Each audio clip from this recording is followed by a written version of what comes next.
Halo semuanya, selamat datang di channel gue Robby. Pernah nggak bangun tidur badan gatal, hidung meler, atau bersin-bersin? Gue sering banget.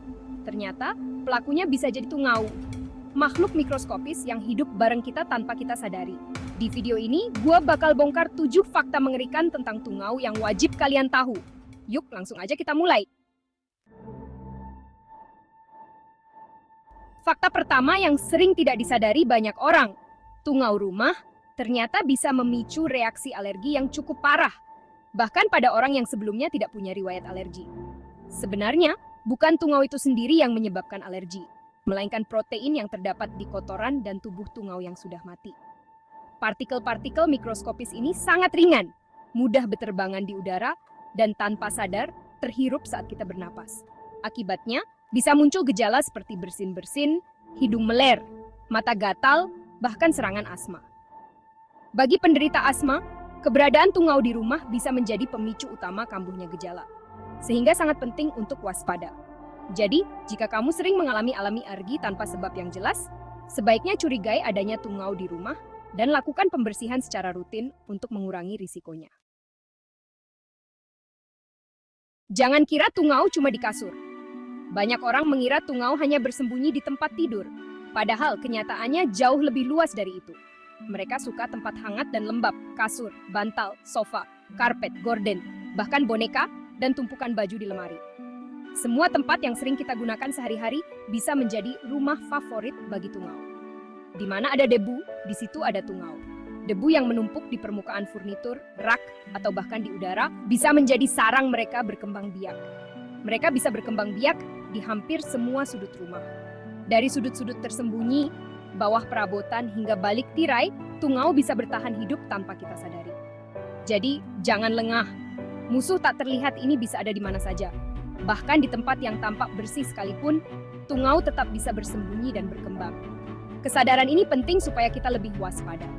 Dengan rutin membersihkan rumah, mencuci spray, dan menjaga kebersihan, kita bisa mengurangi risiko tungau berkembang di rumah kita.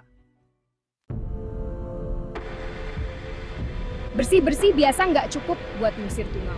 Sapu, pel, atau vacuum cleaner standar cuma membersihkan permukaan.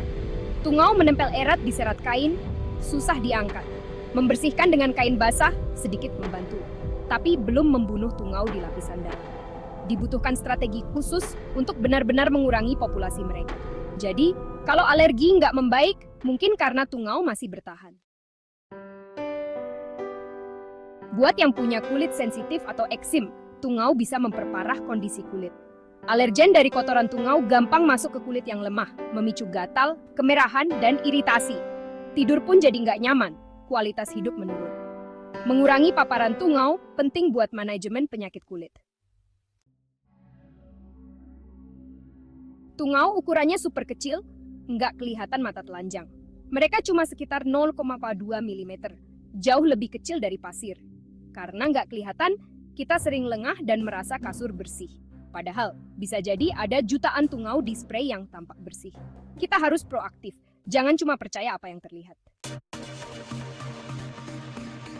Tungau berkembang biak sangat cepat. Seekor betina bisa bertelur hingga 100 butir dalam hidupnya. Dalam beberapa bulan, populasi mereka bisa meledak jadi jutaan. 1 gram debu kasur bisa mengandung ribuan tungau. Bersih-bersih sekali nggak cukup. Mereka cepat pulih dan berkembang lagi. Konsistensi adalah kunci untuk mengendalikan mereka. Kotoran tungau adalah sumber utama alergen. Seekor tungau bisa buang kotoran 20 kali sehari. Bayangkan jutaan tungau di kasur. Kotoran ini ringan, mudah terhirup, dan bisa memicu asma, rinitis, serta alergi kulit. Partikel ini bisa melayang di udara berjam-jam setelah kita merapikan tempat tidur. Inilah alasan gejala alergi bisa muncul sepanjang hari. 7 fakta tadi membuktikan bahwa tungau debu bukanlah masalah sepele yang bisa diabaikan begitu saja. Mereka bisa berdampak besar pada kesehatan dan kenyamanan keluarga di rumah, terutama bagi yang punya alergi atau asma. Jadi, penting untuk benar-benar memahami ancaman kecil ini agar kita bisa mengambil langkah yang tepat. Tapi, jangan panik. Dengan mengetahui musuh kita jadi lebih siap untuk melawannya. Kuncinya adalah tindakan pencegahan dan perawatan rutin, bukan ketakutan. Rutin cuci spray dan sarung air panas, vakum kasur, dan sofa menggunakan filter HEPA, serta jaga kelembapan ruangan tetap rendah. Jangan lupa juga menjemur bantal dan guling di bawah sinar matahari agar tungau tidak betah berkembang biak. Konsistensi dalam menjaga kebersihan akan membuat rumah lebih sehat, udara lebih segar, dan populasi tungau tetap terkendali. Keluarga pun bisa beraktivitas dengan nyaman tanpa khawatir alergi kambuh. Kalau info ini bermanfaat, jangan ragu untuk like, share, dan tulis pengalaman kalian di kolom komentar. Siapa tahu tips kalian bisa membantu orang lain juga. Jangan lupa subscribe agar tidak ketinggalan tips menarik lainnya. Sampai jumpa di video berikutnya, dan tetap jaga kebersihan rumah.